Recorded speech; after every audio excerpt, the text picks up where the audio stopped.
Hi ladies, on Monday you all will be doing lesson 20 from unit 4. This lesson is a 4.md.1 lesson, which is knowing the relative size of measurements, and then this is actually technically 4.md.1 and a 4.OA.3 because it's word problem based within conversion timetables. And so we're working with time today, and I'm really excited to do this with you guys because this is one of the ones that truly can be impactful on a kid's life. So let's scroll down to first their example of excellence. And so this problem asks us to be able to convert to just seconds. And this problem down here asks us to be able to convert to minutes and then make sense of the problem itself. To be able to determine if, whatever. Okay, so the work that we're going to be doing today is two-part. One, it's being able to identify elapsed time and then being able to convert to a given time. Elapsed time is a third grade skill, so that's not new math. And conversions are a third grade skill, so that's also not new math. So let's scroll to, gotta make it smaller. Let's scroll down to our problem of the day today. This is where we're asking ourselves, what's the big idea and what's the thinking kids need to be able to do? So Courtney needs to leave the house by 8 a.m. She wakes up at 6 a.m. How many minutes does she have to get ready? Use a number line to show your work. So I'm on blank white paper right here. I'm gonna do my big idea of my lesson at the top, the key scholar thinking right below it, and my questions I need to ask myself, but below I'm gonna actually model the problem. So today I would start as a scholar with my annotations. First thing I'd wanna do is to read and visualize. Second thing is always put it in my own words. And then once I've done that, then I wanna identify what the big problem is.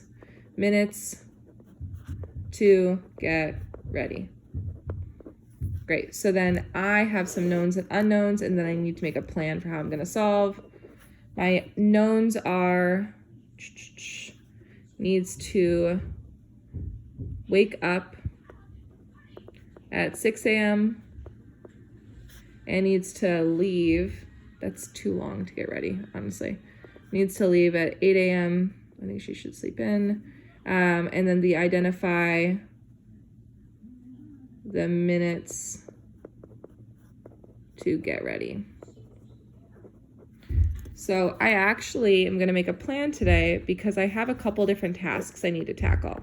Task one, I need to identify the elapsed time. And then task two is to convert to minutes. So when I ask myself, why would I need to do these steps?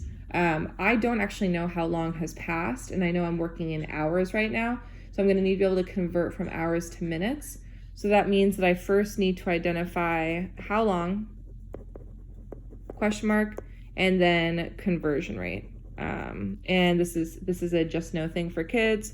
1 hour equals 60 minutes. Most kids will know that. If they don't, then just tell them because they just need to know. So to solve for task one, I need to identify the elapsed time. So I'm gonna create a little chart down here, which you all, Nicole, you saw last year. This is start time, this is end time, and this is elapsed time. 6 a.m., 8 a.m., and this is where I'm gonna put my elapsed time. My start time, 6 a.m., my end time, 8 a.m. So I'm gonna take jumps to figure out if I wanna leave by 8 and I get up at, so this is 1 hour. I ask myself, what's 1 hour after 6 a.m., 7 a.m.? Another jump. What's 1 hour after that? Great. And the sequence of questions I ask myself is, 1, what do I know? I know my start time and my end time. 2, what jumps make sense? What jumps make sense? 1 hour makes sense.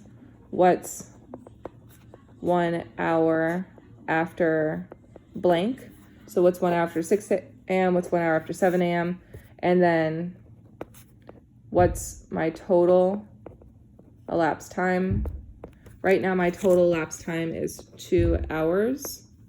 And so then I know that right now I have 2 hours and I need to equal it to blank minutes. If I know that in 1 hour there's 60 minutes, 2 hours times 60 minutes equal blank. 2 times 6 is 12 minutes, 120 minutes. You're not always going to need to do this level of work because many times it's actually just going to ask you to convert simply. So I would need to ask myself, which of these numbers do I need to convert? Just the 10 hours.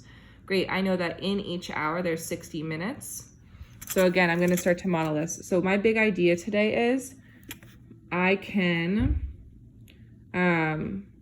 based on a given value, based on, and now I'm looking back and forth to make sure that I feel really comfortable with what my big idea is.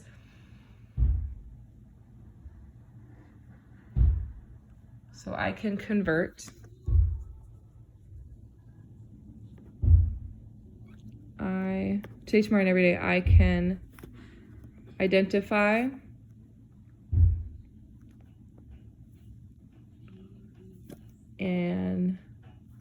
a conversion of time. I can identify a conversion of time by thinking, 1, what's the given time? What is the needed, what's the given time? What am I converting to? What's the conversion rate? Sorry, guys. And how can I convert efficiently? So the questions that I, as a teacher questions, would start to ask today. 1, what do we know? In the second problem, it's we know that there's 10 hours and 30 minutes. Oh, we know there's 10 hours and 30 minutes. What are we trying to solve for?